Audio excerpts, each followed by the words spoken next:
In the early days of the factory systems of production, workers were considered a commodity, which could be easily hired and readily replaced. Since during those days employers were in a dominating position, they used to exercise their authority freely and virtually used to dictate terms and conditions of service, including wages, to the workers. So, when we are talking about the factory system, क्योंकि east India company आ चुकी, so that time laborers were considered as a commodity which were easily hired and fired. उन्हें काम के लिए higher कर दिया जाता था और लगता था कि if they are not working properly तो रिप्लेस कर दिया जाता था, उनकी जगह किसी और को हायर कर लिया जाता था.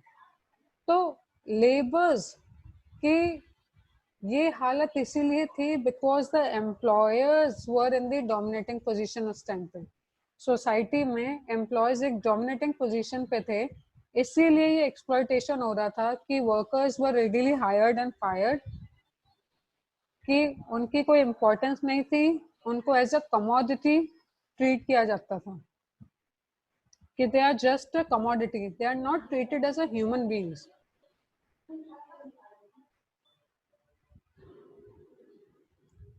द नेक्स्ट पॉइंट इज, और इनिशियल लेवल पे वर्कर्स को ये लगता था कि this was just a temporary phase.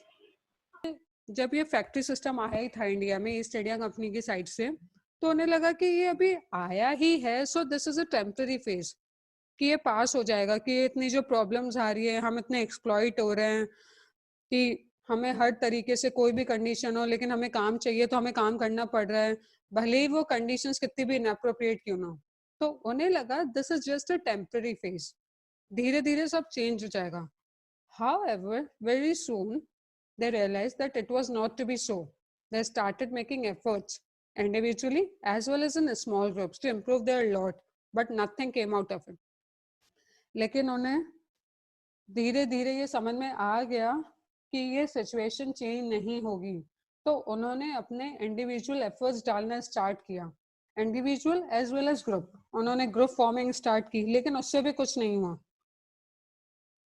Thus then, existing industrial system gave rise to a large number of social and industrial ills like low wages, long hours of working, poor working conditions, ill treatment by employer, etc. This exploitation sowed the seeds of dissatisfaction among workers and bred protest. Too much oppression of workers compelled them to organize themselves and fight for their common cause through the platform of their trade unions. ये जो भी conditions उसके साथ थी कि like long working hours हैं, low wages हैं, poor working conditions, ill treatment by employer, ये कहीं ना कहीं इतना एक्सप्लॉयटेशन उनके अमंग एक डिससैटिस्फैक्शन क्रिएट. अब फाइनली उनके पास जो एक मेथड बचा था, that is forming the trade union.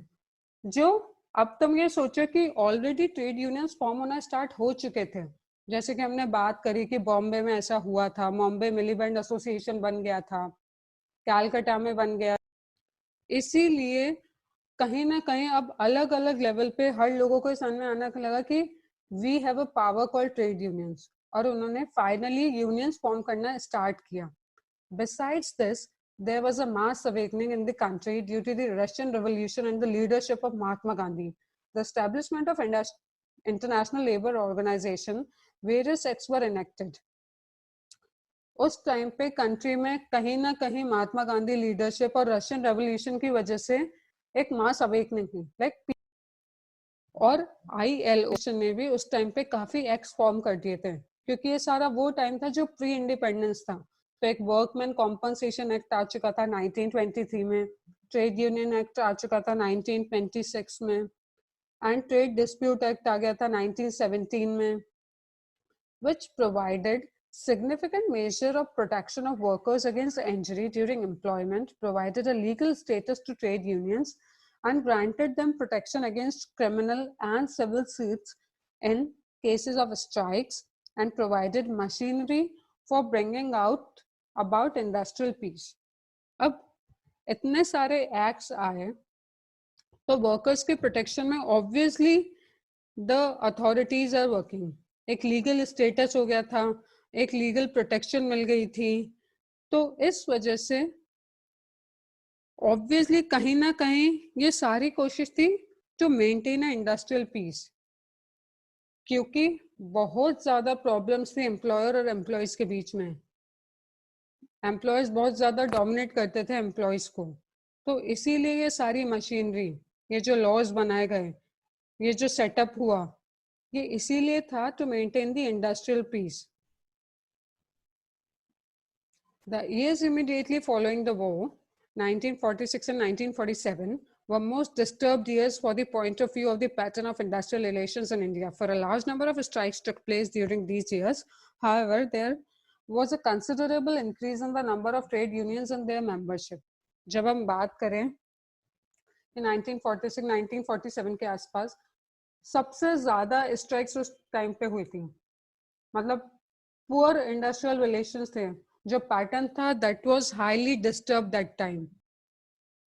और उस टाइम पे ट्रेड यूनियन और उनकी मेंबरशिप्स बहुत ज्यादा बढ़ गई थी, क्योंकि जहां भी एम्प्लॉयज को प्रॉब्लम आती थी उन्होंने खुद के ग्रुप्स फॉर्म करना स्टार्ट कर दिया था। इसी तरीके से एम्प्लॉयर्स ने भी खुद के ग्रुप फॉर्म करना स्टार्ट कर दिया था। जब उन्हें ये समझ में आने लगा कि एम्प्लॉयज यूनाइट हो जाते हैं and they are bargaining against the employer, तो कहीं ना कहीं एम्प्लॉयर्स ने भी एसोसिएशन बना कि इंडस्ट्री वाइज एक इंडस्ट्री जैसे जो भी एग्जिस्ट करती थी, उस इंडस्ट्री के सारे एम्प्लॉयज ने यूनिट बनाना स्टार्ट कर दिया था। तो इस वजह से बहुत ज़्यादा यूनियंस फॉर्म होने लगे थे, बहुत ज़्यादा मेंबरशिप्स मिली थी। In 1947, the INTUC was formed. Many legislative enactments were brought in 1946.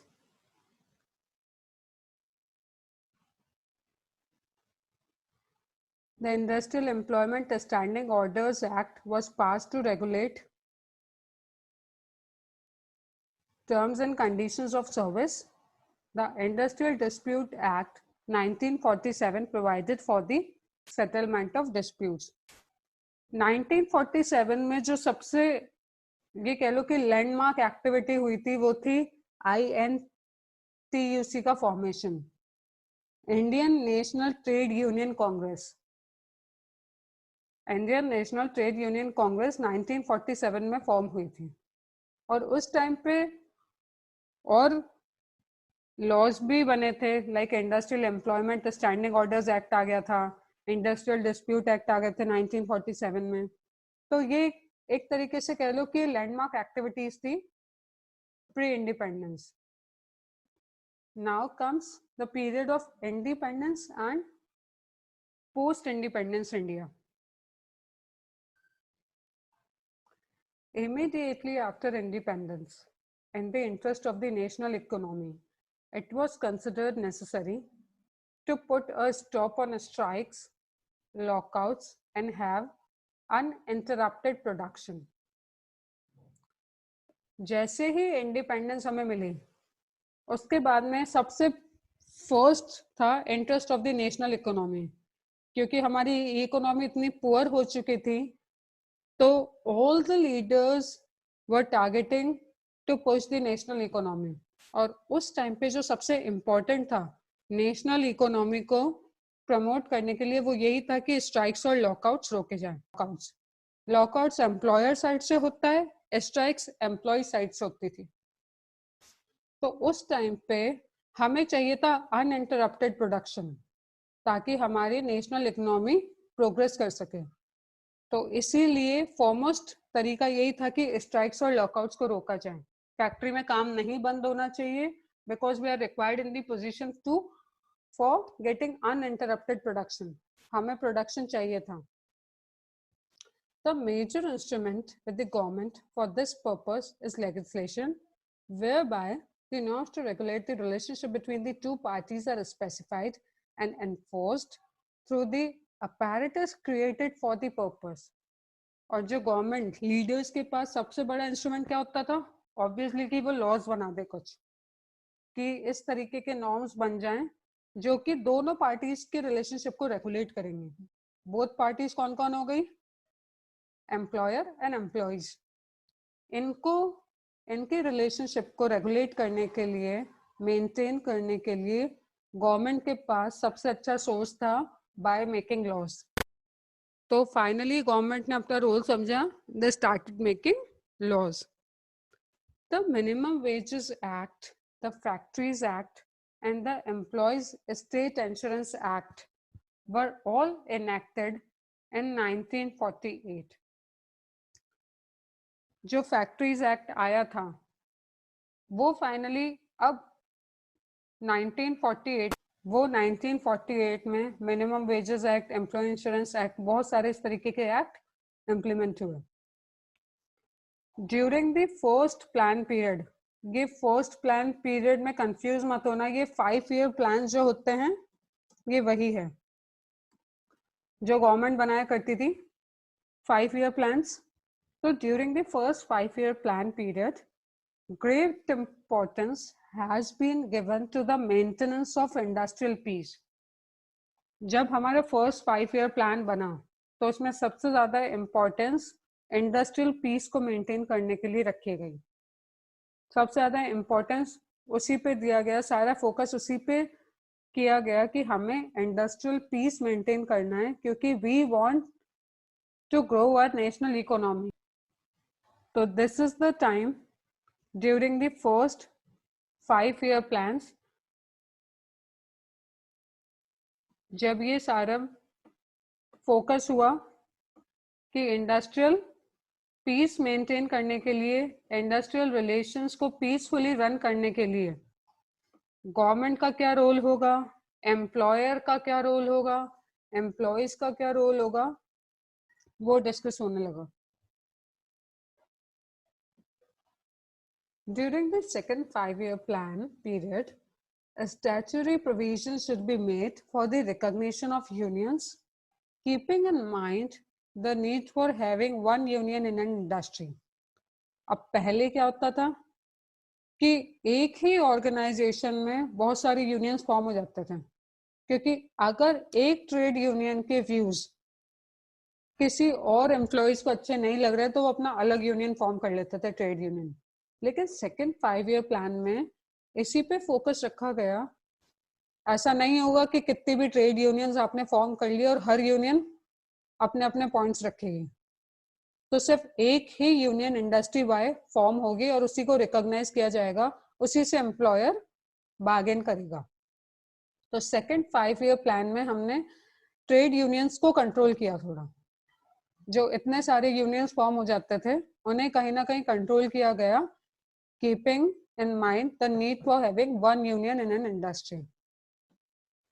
During the third 5-year plan period, the Industrial Truce Resolution was adopted and employers and employees pledged themselves to maximize the production. अब जैसे ही third 5-year plan implement हुआ तो उसमें हमारा focus था to adopt the industrial truce resolution, और इस truce resolution में क्या था कि एम्प्लॉयर और एम्प्लॉयज दोनों को अपने अपना बेस्ट देना होगा टू मैक्सिमाइज द प्रोडक्शन। ये कहीं ना कहीं पीस क्रिएट करें, म्यूचुअल रिलेशंस इनका प्रोग्रेस करने के लिए एम्प्लॉयर और एम्प्लॉयज दोनों के साथ ये एक्ट बनाए गए, एक रेजोल्यूशन पास हुआ कि एम्प्लॉयर और employees mutually work to maximise the production. अब आप लोग एक दूसरे की कंडीशंस बनाने या मनवाने की जगह एक दूसरे के साथ काम करेंगे। Employers and employees work mutually to maximise the production. ये था थर्ड 5 ईयर प्लान का फोकस।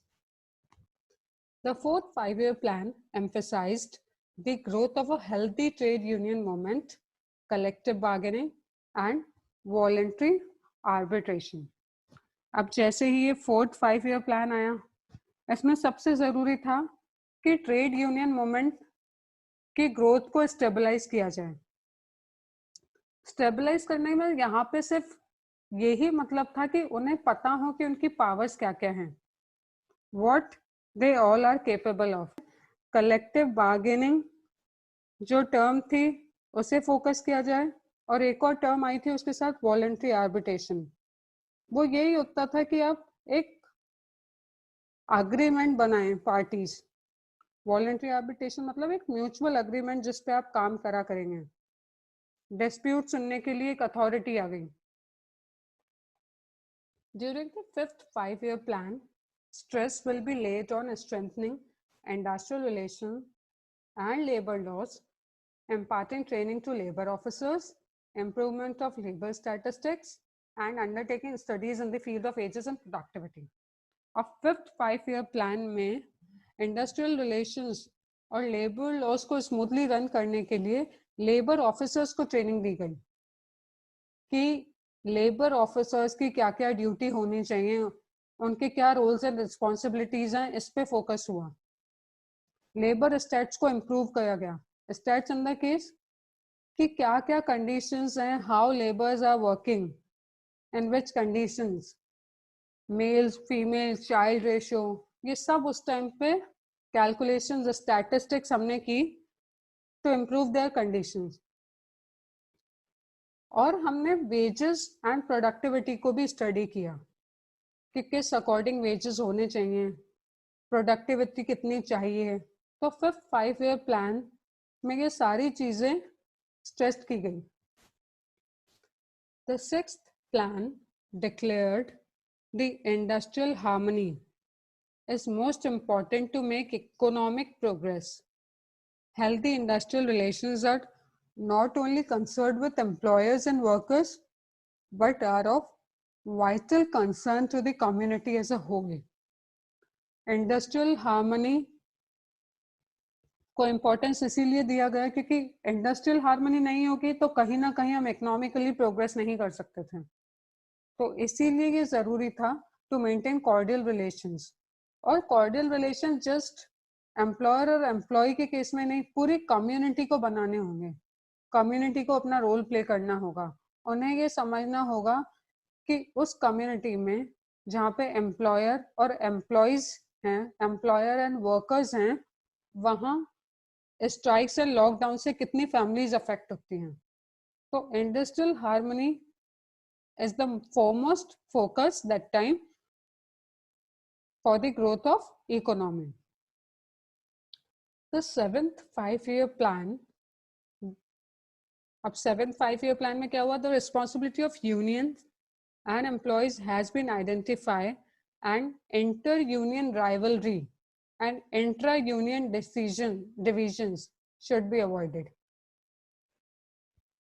अब यूनियंस और एम्प्लॉय, अब यूनियंस एम्प्लॉयर की तरफ से भी होते थे उस टाइम पे और एम्प्लॉय साइड से भी होते थे। इंटर यूनियन लाइब्रेरी मतलब किसी और इंडस्ट्री का किसी और इंडस्ट्री की यूनियन से जो राइवलरी हो जाती थी। इंट्रा यूनियन मतलब विद इन एन इंडस्ट्री जो यूनियन फॉर्म हो गए, जो डिविजन्स हो गए। सपोज करो एक टेक्सटाइल इंडस्ट्री है, उसमें एक यूनियन फॉर्म हुआ, वो एक ही यूनियन रिकॉग्नाइज था, लेकिन उसमें बाद में कुछ प्रॉब्लम्स हो गई और वो दो यूनियन में डिवाइड हो गया, तो वो कहलाया इंट्रा यूनियन डिविजन्स। कि पहले वो एक ही वर्क कर रहा था एट द इंडस्ट्रियल लेवल, लेकिन उनमें डिस्प्यूट्स हो गए, तो अब वो दो यूनियन हो चुकी थी। अब आप किसको रिकॉग्नाइज करोगे? कौन सा यूनियन एम्प्लॉयर से बार्गेन करेगा? क्योंकि दोनों वो ही मेंबर्स हैं जो पहले एक टीम की तरह काम करते थे, जो एक यूनियन हुआ करती थी, वो ही बस अब डिवाइड हो गई थी। तो इसीलिए अब फोकस हो गया था कि इंटर यूनियन और इंट्रा यूनियन डिवीजन को खत्म करना, सेवेंथ फाइव ईयर प्लान तक हमारा। The eighth five year plan emphasized on human development as the main focus of planning, a large economic space for the private sector and physical and social infrastructure development by the public sector was envisaged. 5-year plan जो 8th वाला था हमारा, 8th 5-year plan में हमने human development पे focus किया। अब हम ये human management, human development concept समझने लगे थे कि हमें कहीं ना कहीं वर्कर्स को प्रमोट करना है। They are not commodity, obviously इतने सारे लॉज आ चुके थे, लेकिन उन्हें एज अ लाइबिलिटी नहीं समझा जाए, वो भी असेट हैं, तो इसीलिए वर्क होने लगा था। और सबसे ज्यादा जो चेंज आया था 8-5 ईयर प्लान में वो ये था कि पब्लिक सेक्टर की जगह अब हम प्राइवेट सेक्टर को भी इंपॉर्टेंस देने लगे थे, प्राइवेट सेक्टर डेवलपमेंट की बात होने लगी थी 8-5 ईयर प्लान